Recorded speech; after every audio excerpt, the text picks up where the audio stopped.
आज हम लोग पढ़ने वाले हैं प्रश्न 6। एक घनाभकार लकड़ी का आयतन 480 घन सेंटीमीटर है। यदि उसकी लंबाई 10 सेंटीमीटर, चौड़ाई 6 सेंटीमीटर हो तो ऊंचाई ज्ञात कीजिए। तो चलिए हम लोग हल करते हैं। हल हमारा होगा घनाभ का आयतन। सूत्र है हमारा घनाभ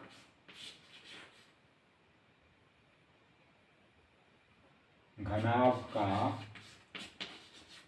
आयतन भी बराबर होता है लंबाई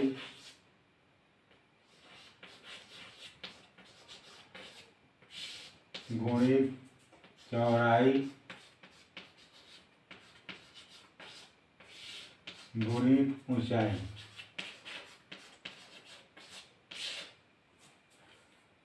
तो हमारे पास यहाँ दिया हुआ है घनाभ का आयतन दिया हुआ है, देखिए 480 हो गया। अगला दिया हुआ है लंबाई देखिए यहाँ पे दिया हुआ है 10 सेंटीमीटर, यहाँ हम लोग लिख देंगे 10।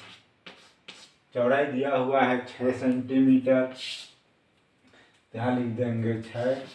ऊंचाई को क्या करना है, ज्ञात करना है, यहाँ हमारे पास ऊंचाई ही रहेगा। अब उसके बाद क्या करते हैं, इसको पक्षांतर कर देंगे तो यहाँ h बराबर कितना बचेगा, ये 10 और 6 480 के नीचे आ जाएगा। 480 के नीचे 10 गुणित 6। इसको गुणा इसलिए नहीं किया ताकि थोड़ा सा काटने में आसान हो जाता है, तो पुनः इसी को फिर छोटा छोटा करना पड़ता है। तो देखिए यहाँ पे ये 0 और 0 कट गया। 6 एकम 6, 6 अठे 48। तो इस प्रकार हमें घनाभ की ऊंचाई कितना प्राप्त हो गया, 6 अठे 48, 8 सेंटीमीटर। तो ये हमारा क्या हो गया, घनाभ की ऊंचाई कितना हो जाएगा, 8 सेंटीमीटर। यदि अभी तक आप लोगों ने हमारे YouTube चैनल को सब्सक्राइब नहीं किया है तो प्लीज़ सब्सक्राइब कर दें, ताकि नोटिफिकेशन के माध्यम से आप लोगों को वीडियो लगातार मिलता रहेगा और आप लोग अच्छे से लगातार पढ़ाई करते रहेंगे। हमारा अगला सवाल दिया हुआ है प्रश्न नंबर 7।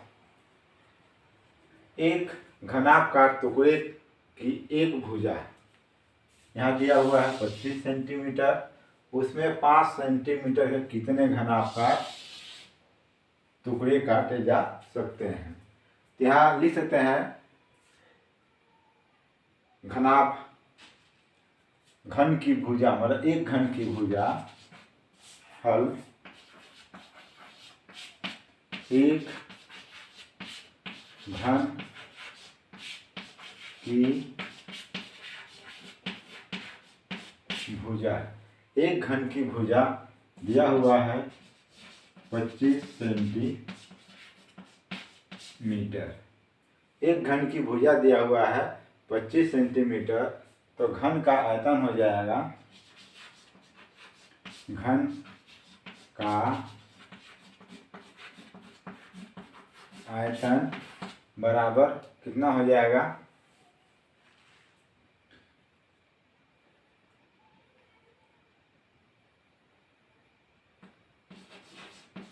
25 का घात 3 बराबर 25 गुणित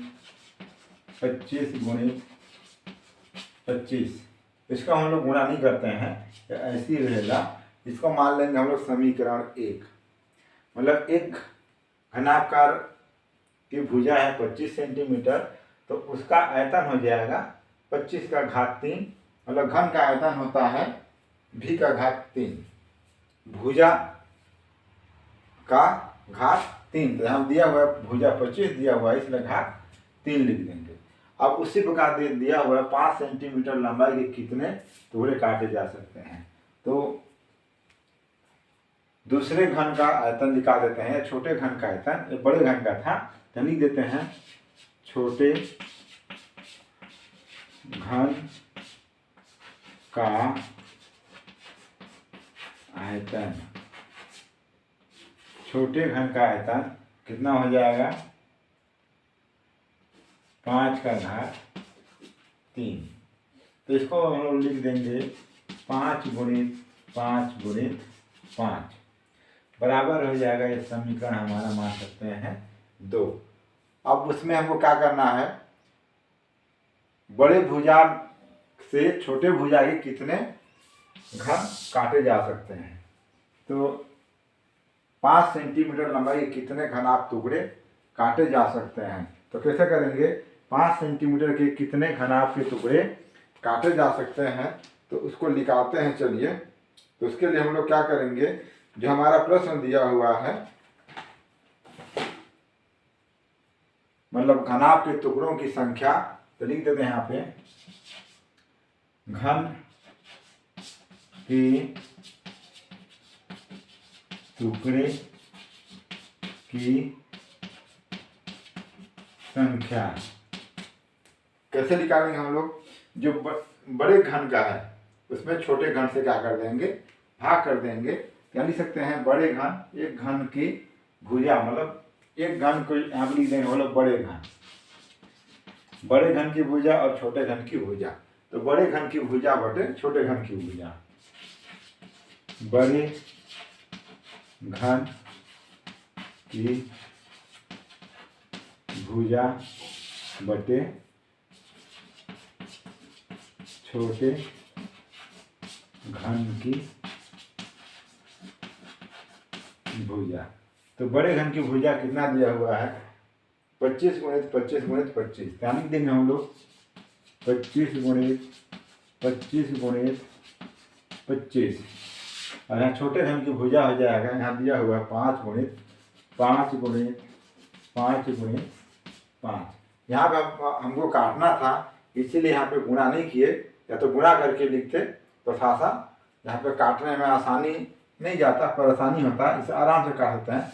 5 एकम 5, 5 पचे 25, 5 एकम 5, 5 पचे 25, ये 5 और ये 5 किसी को भी तो काट दिए। तो हमारे पास कितना बचा, 5 गुणित 25 बराबर 125 बचे 125।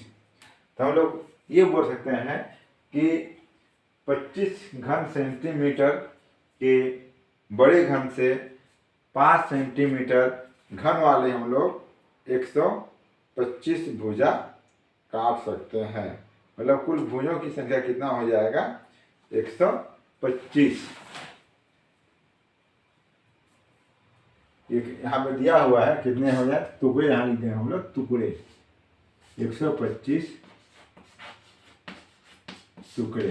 तो हमारा सवाल नंबर 2 बनकर, नहीं, सवाल नंबर 7 बनकर तैयार है।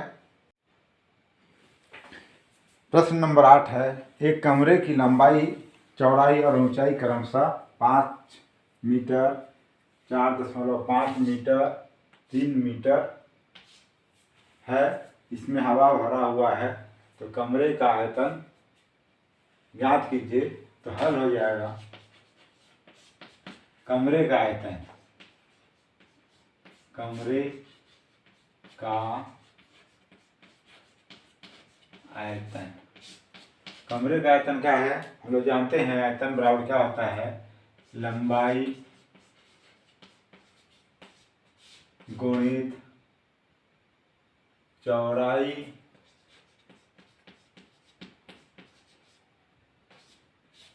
गुणित ऊंचाई। ये हमारा आयतन का सूत्र है।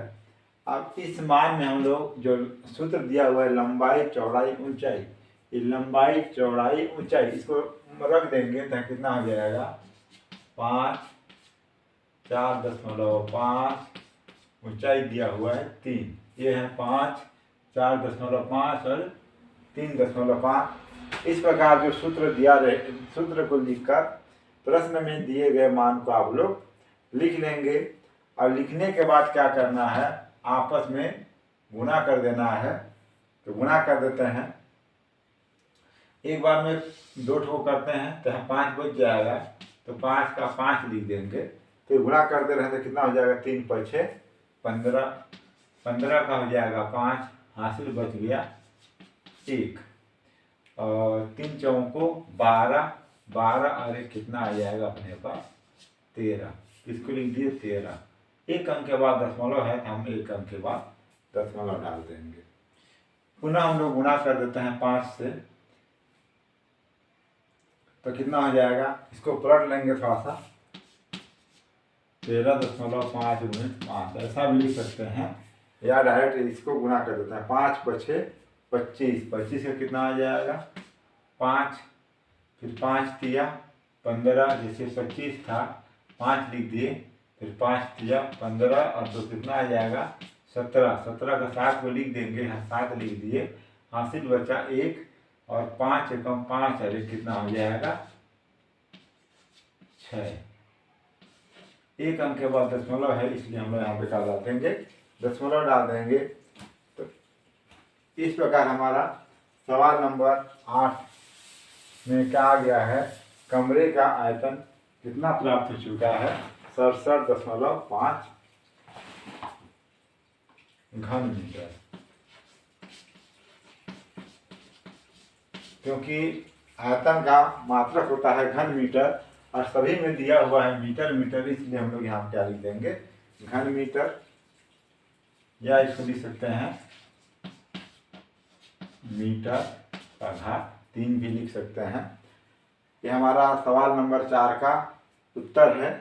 अब हम लोग सवाल नंबर 9 की ओर चलते हैं। इसमें दिया हुआ है प्रश्न 9, डीजल की एक आयताकार टंकी जिसमें 2 मीटर लंबी, 2 मीटर चौड़ी और 40 सेंटीमीटर गहरी। तो यहाँ पर ध्यान दीजिए, इससे पहले हमने जितने भी सवाल हल किए थे सभी का मात्रक क्या था, समान था। जैसे यहाँ मीटर मीटर और मीटर था, तो यहाँ पे क्या दिया हुआ है सेंटीमीटर। कितना दिया हुआ है सेंटीमीटर। तो हम लोग क्या कर सकते हैं, जब तक हम लोग सवाल को हल करेंगे तो सभी का मात्रक को क्या लेना पड़ेगा, एक समान लेना पड़ेगा। अगर यहाँ पे सेंटीमीटर छोटा मात्रक दिया हुआ है तो हम लोग इसको भी अगर सेंटीमीटर में ले लें तो कोई दिक्कत नहीं होगा। तो हम लोग लिख सकते हैं कि 1 मीटर बराबर कितना होता है, हल 1 मीटर बराबर होता है 100 सेंटीमीटर। हमको अपने को कितना का निकालना है, सवाल में दिया है 2 मीटर, तो यहाँ पे कितना हो जाएगा 2 मीटर बराबर कितना हो जाएगा 200 सेंटीमीटर।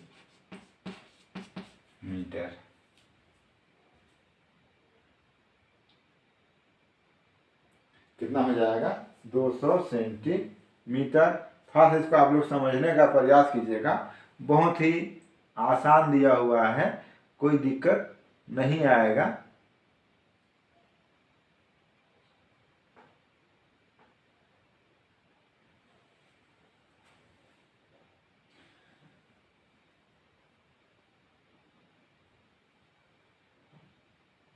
या तो हम लोग ऐसा भी कर सकते हैं, ये सेंटीमीटर दिया हुआ है तो इसको हम लोग मीटर में भी चेंज कर सकते थे। तो मीटर में कैसे चेंज करते उसको भी देख लीजिए। हर हम लोग किसी एक ठो में कर लेंगे, बाकी मात्रक सेम करने के लिए बता दे रहा हूँ। यहाँ पे दिया हुआ है, हम लोग जान रहे हैं कि एक, यहाँ पे थोड़ा सा लिखना पड़ेगा 100 नहीं 40 सेंटीमीटर बराबर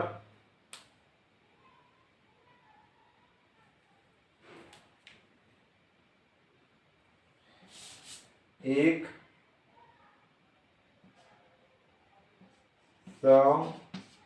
सेंटीमीटर बराबर 1 मीटर। तो यहाँ पर हो जाएगा 1 सेंटीमीटर बराबर 1/100 मीटर। अपने को निकालना है 40 का, लिख देंगे 40 सेंटीमीटर मीटर बराबर कितना हो जाएगा 40/100 मीटर। ये जीरो कट जाएगा, इसको हम लोग भाग कर देंगे तो कितना हो जाएगा 0.4। तो हमारे पास अगर मीटर में कर रहे हैं तो मीटर में करेंगे तो क्या आ जाएगा, जो चौड़ाई दिया हुआ है 0.4 मीटर। अब यहाँ पे देख लीजिए ये तीनों का मात्रा हो गया मीटर मीटर, ये भी प्राप्त हो गया है मीटर में। तो हम लोग अब निकाल देते हैं डीजल टंकी का आयतन, डीजल की टंकी का आयतन, डीजल की टंकी का आयतन, डीजल की टंकी का आयतन बराबर कितना हो जाएगा, लंबाई गुणित चौड़ाई गुणित ऊंचाई। यहाँ पे हमारे लंबाई में कितना लिख देंगे 2 मीटर है, यहाँ 2 हो जाएगा, और चौड़ाई भी कितना दिया हुआ है 2, और चौड़ाई ऊंचाई कितना दिया हुआ है अपने पास प्राप्त हुआ है 0.4। जीरो को नहीं लिखेंगे तो चल जाएगा, फिर गुणा कर देते हैं तो कितना हो जाएगा 2 चौक 2 दूनी 4 और 4 चौको 16।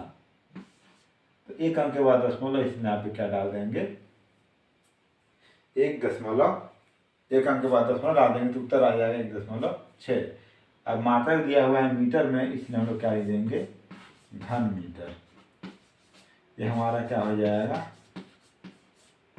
उत्तर। और हमें पता है 1 घन मीटर बराबर कितना होता है 1000 लीटर, क्योंकि जो टंकी में तेल जो भराया है भरेंगे तो क्या में रहेगा लीटर में रहेगा। हम लिख सकते हैं 1 घन मीटर बराबर 1000 लीटर। तो इसी प्रकार कितना हो जाएगा 1.6 घन मीटर बराबर 1.6 गुणित 1000 लीटर बराबर 1.6। 1 अंक बाद दशमलव डाल देंगे तो आ जाएगा कितना लीटर। तो इस प्रकार हमारा सवाल नंबर 9 बनकर तैयार है। सवाल नंबर 10, तैरने का एक तालाब 25 मीटर लंबा 13 मीटर चौड़ा है।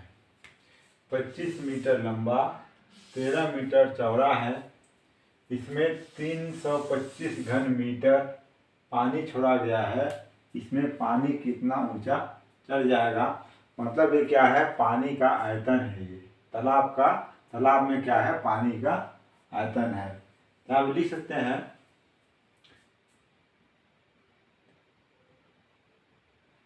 तैरने का तालाब 25 मीटर लंबा 13 मीटर चौड़ा है, इसमें 325 घन मीटर पानी छोड़ा गया है। मतलब कितना पानी छोड़ा गया है 325 घन मीटर। तो उसमें हम लोग को हल करते हैं कि वह कितना ऊंचाई तक चढ़ जाएगा।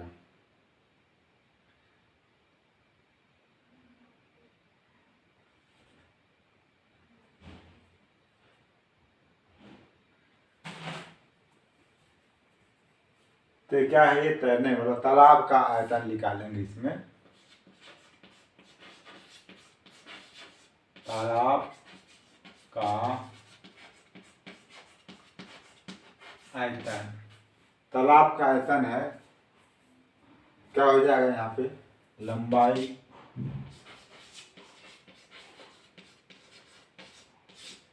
गुणित चौड़ाई गुणित ऊंचाई। तो यहाँ पे तालाब का आयतन दिया हुआ है, कितना है 325, मतलब उस तालाब में पानी कितना है 325 घन मीटर। यहाँ लिख देंगे 325। लंबाई दिया हुआ है 25 मीटर, चौड़ाई दिया हुआ है 13 मीटर। हमको ऊंचाई को ज्ञात करना है। मीटर मीटर को मिटा देते हैं तो h बराबर कितना हो जाएगा 325 गुणित 25 गुणित 13, तो भाग कर देते हैं। 5 को 6 25, 5 36, हाथ में आया 2 और 2 बचा था 25 हो गया। 5 पर 6 25, फिर भाग कर देते हैं 5 से। 5 एकम 5, 5 एकम 5, 5 दिया 15, 13 13 कट गया। तो ऊंचाई बराबर कितना हो जाएगा 1 मीटर। हमारा सवाल का उत्तर क्या आया है 1 मीटर। मतलब तालाब में ऊंचाई कितना, मतलब पानी चढ़ जाएगा 1 मीटर ऊंचाई तक पानी चढ़ जाएगा। तो देख लीजिए अच्छे से, और कभी भी समझ में ना आए तो ज़रूर कमेंट करें ताकि हम आप लोग की समस्या का समाधान करते रहेंगे। और अगला दिया हुआ है प्रश्न नंबर 11। किसी आयताकार कमरे की लंबाई 20 फीट, चौड़ाई 18 फीट, ऊंचाई 12 फीट, तो उसमें भरी हवा का आयतन कितना होगा। यहाँ पे निकाल देंगे कमरे का आयतन। क्या निकालना पड़ेगा अपने को, हम लोग निकालेंगे कमरे का आयतन। तो चलिए निकालते हैं आयताकार कमरे का आयतन। कमरे का आयतन, तो कमरा कैसा है आयताकार, तो लिख देते हैं यहाँ पे आयताकार कमरे का आयतन।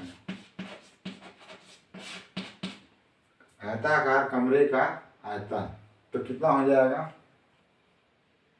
लंबाई गुणित चौड़ाई गुणित ऊंचाई। तो लंबाई कितना है यहाँ पे 20 फीट, चौड़ाई दिया हुआ है 18 फीट, ऊंचाई दिया हुआ है 12 फीट। तो कोई भी दो संख्या को आपस में गुणा कर देते हैं। तो चलिए हम लोग 20 से गुणा करते हैं। 20 को भी देते हैं 20 का 20, तो 12 का पहाड़ा पढ़ेंगे 8 बार, कितना होता है 12 का पहाड़ा पढ़ेंगे 8 बार,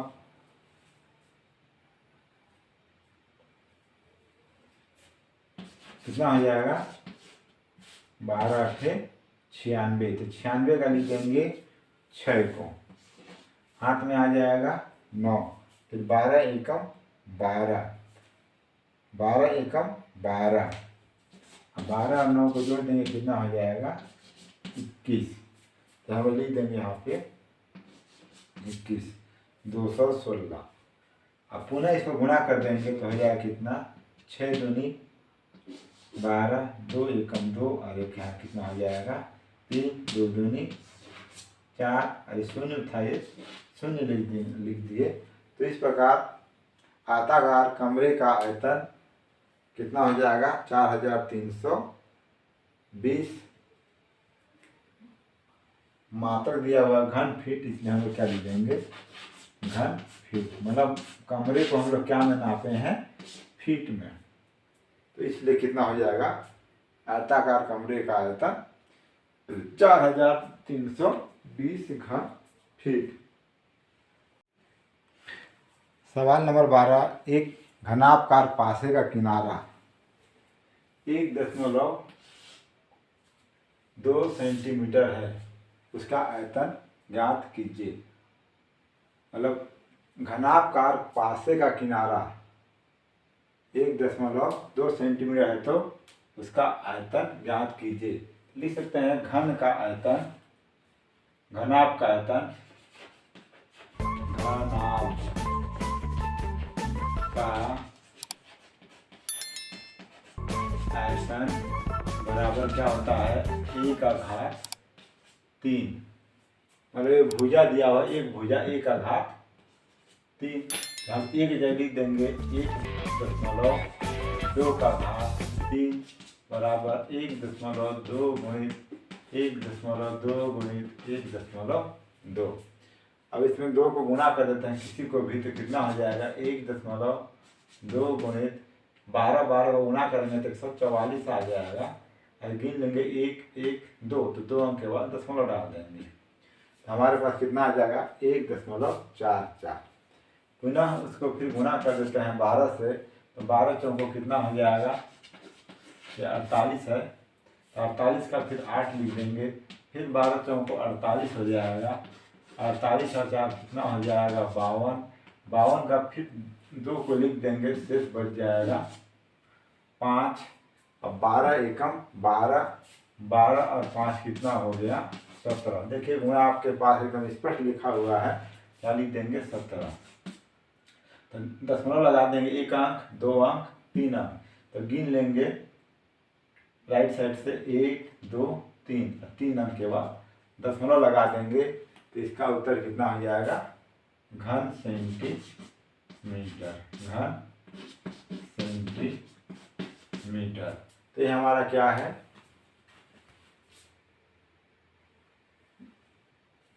घनाभ का आयतन। अब अगला दिया हुआ है प्रश्न नंबर 13। एक बावड़ी 8 मीटर लंबी है, 8 मीटर लंबी, 6 मीटर चौड़ी और 9 मीटर गहरी है। उसमें 6 मीटर ऊंचाई तक पानी भरी है, तो बावड़ी की धारिता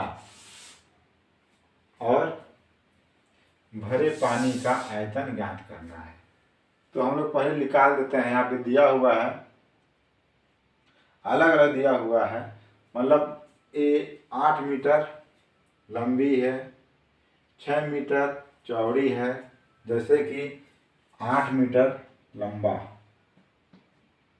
ये लंबाई हो जाएगा, 6 मीटर चौड़ाई, 6 मीटर चौड़ाई का हो जाएगा, और 8 मीटर का ये लंबा है, और 9 मीटर,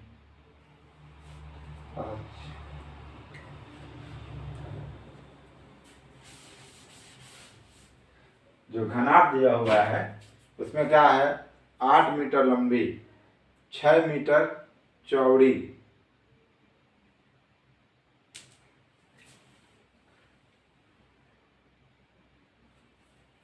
जैसा हमारा जो घनाभ बनता है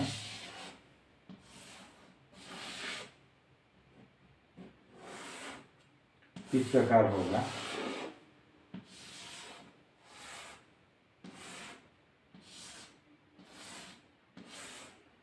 इसमें बोल रहा है 8 मीटर लंबी,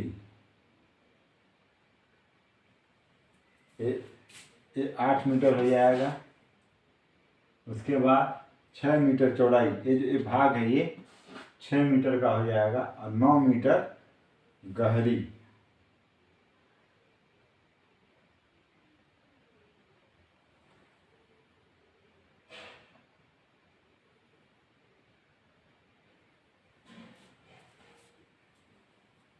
लंबाई ये है, गहराई ये है 6 मीटर और ये 9 मीटर ऊंचाई। तो ऐसा हम लोग बना लेंगे।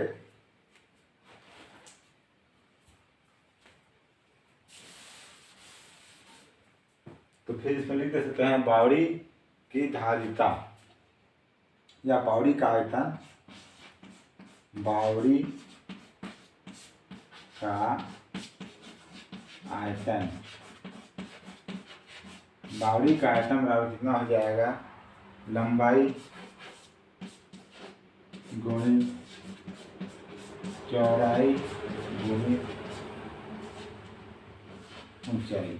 हमारे पास लंबाई कितना दिया हुआ है 8 मीटर, चौड़ाई दिया हुआ है 6 मीटर, ऊंचाई दिया हुआ है 9 मीटर। तो आपस में गुणा कर देते हैं, 9 छक कितना हो जाएगा 54। फिर गुणा कर देंगे, 8 चौको 32, हाथ में आ गया 3 और 8 पंचे 40 और 3 कितना हो गया 43। तो 432 घन मीटर। ये क्या है बावड़ी, मतलब जो हमारे पास जो बावड़ी बना हुआ है उसमें टोटल इतना पानी आ सकता है। अब पानी मतलब कितना भरा हुआ है, जो भरा हुआ है कितना मीटर तक है, ये 6 मीटर तक ऊंचाई तक। तो हम लोग यहाँ पे क्या करेंगे, इस 9 के जगह में इस 6 को रख देंगे। तो 6 मीटर ऊंची पानी भरी है, तो बावड़ी का धारिता तो 6 मीटर ऊंची भरी है। तो आप लिख सकते हैं बावड़ी का आयतन था, अब लिखा देते हैं बावड़ी में पानी का आयतन।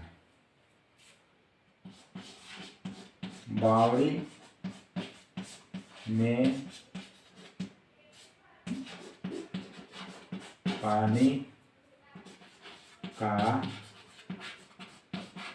आयतन कितना हो जाएगा, लंबाई गुणित चौड़ाई गुणित ऊंचाई। तो कितना हो जाएगा 8 गुणित ये 8 है, उसके बाद 6 मीटर, उसके बाद पुनः ये 6 मीटर। अब गुणा कर देंगे 6 छक 36, 8 गुणित 36, 8 छक 48 के 8 लिख दिए, बचा 4, 8 तिया 24, 24 का 4 कितना हो जाएगा 28। तो इस प्रकार उस बावड़ी में टोटल पानी कितना है 288 घन मीटर।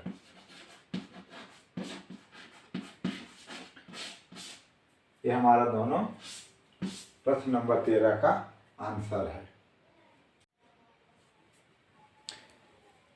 प्रश्न नंबर 4, एक हौज 5 मीटर लंबा 4 मीटर चौड़ा, देखिए यहाँ पे, और 3 मीटर गहरा है।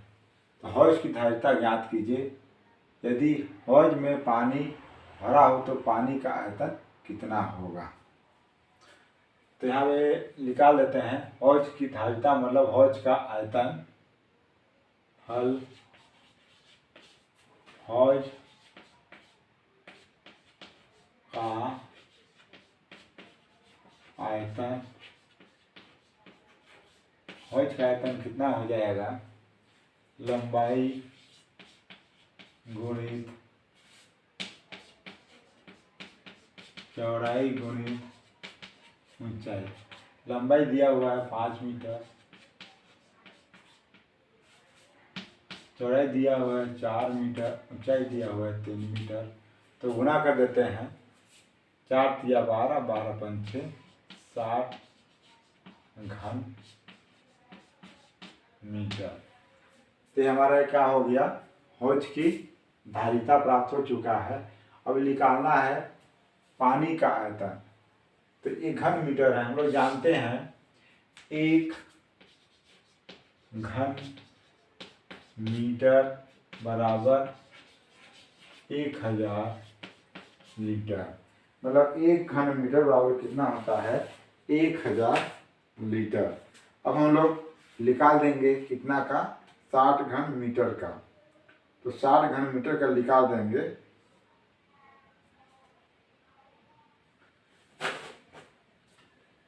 यहाँ लिख सकते हैं 1 घन मीटर बराबर 1000 लीटर।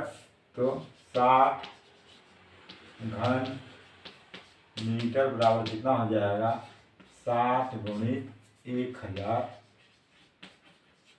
लीटर। तो कितना हो जाएगा 6 एकम 6, 1 2 3 4, 4 तो शून्य डाल देंगे, हमारा हो जाएगा इतना।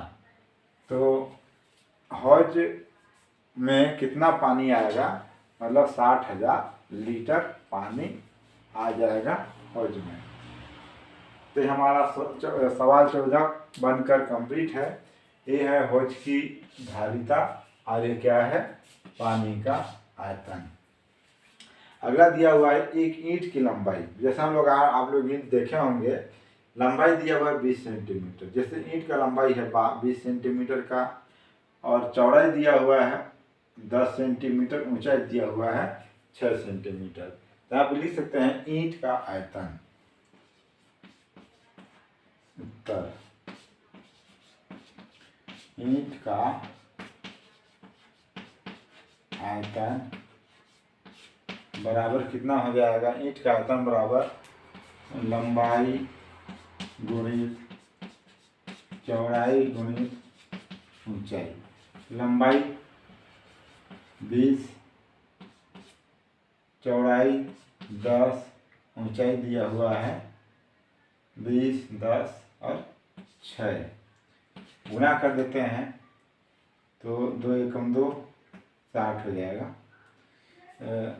20 गुणित 60 बराबर 6 दूनी 12, 1200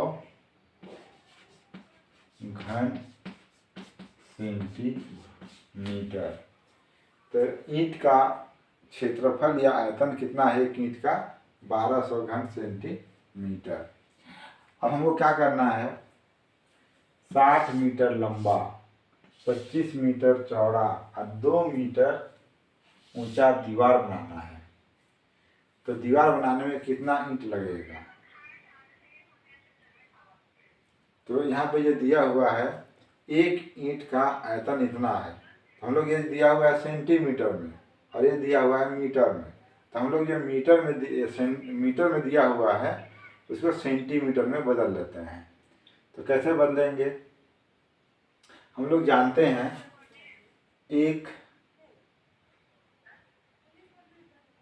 एक मीटर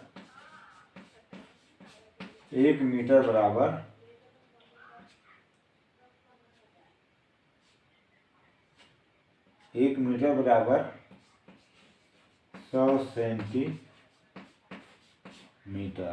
तो उसी प्रकार कितना हो जाएगा, 60 मीटर का 60 मीटर बराबर 60 गुणित 100 बराबर कितना आ जाएगा, 6 एकम 6 हो जाएगा 6000। ये हमारा ये क्या है, लंबाई। ये अपना क्या बन जाएगा, लंबाई। उसी प्रकार दिया हुआ है चौड़ाई 0.25 मीटर बराबर कितना हो जाएगा, 0.25 गुणित 100 बराबर 2500। 2 अंक के बाद दशमलव डाल देंगे, इसलिए कितना आ जाएगा, ये 25 सेंटीमीटर। ये सेंटीमीटर में है आएगा ये। और अगला दिया हुआ है ऊंचाई। तो ये क्या है हमारा, लंबाई चौड़ाई है, ये चौड़ाई प्राप्त हो रहा है और ऊंचाई को सेंटीमीटर में बदलेंगे तो कितना दिया हुआ है, 2 मीटर। 2 मीटर बराबर कितना हो जाएगा, 2 गुणित 100 बराबर 200 सेंटीमीटर। अब टोटल मीटर को हम लोग सेंटीमीटर में बदल दिए, तब यहाँ पे निकालेंगे दीवार का आयतन। दीवार का आयतन, दीवार का आयतन बराबर कितना हो जाएगा, लंबाई गुणित चौड़ाई गुणित ऊंचाई। तो लंबाई कितना है 6000, चौड़ाई दे हो रहा है कितना 25,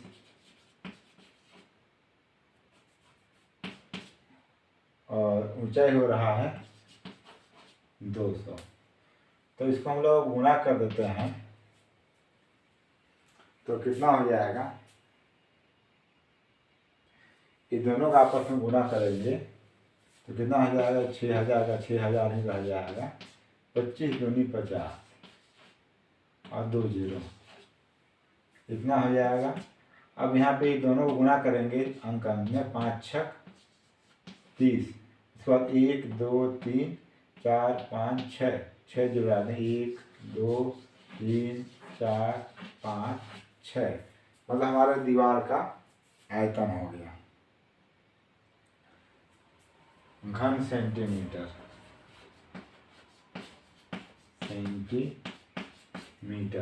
अब ईंटों की दीवार बनाने में ईंटों की संख्या, तो ईंटों की संख्या, ईंट की संख्या बराबर क्या हो जाएगा, दीवार का आयतन बटे ईंट का आयतन।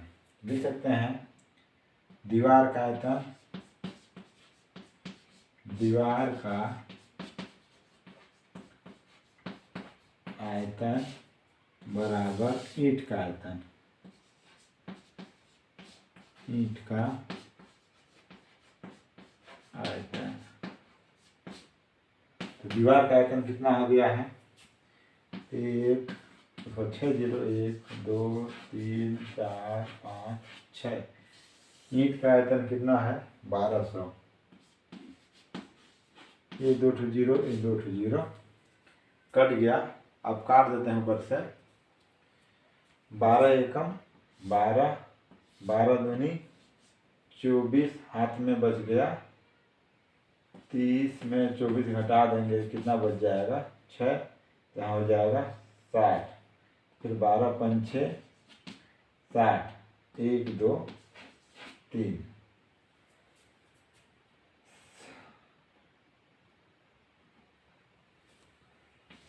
तो हमारे पास कितना जा रहा है 25,000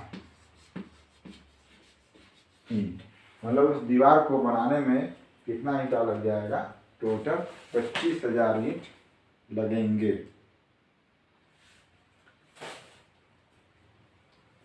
ये हमारा क्या हो जाएगा, सवाल नंबर 15 का उत्तर।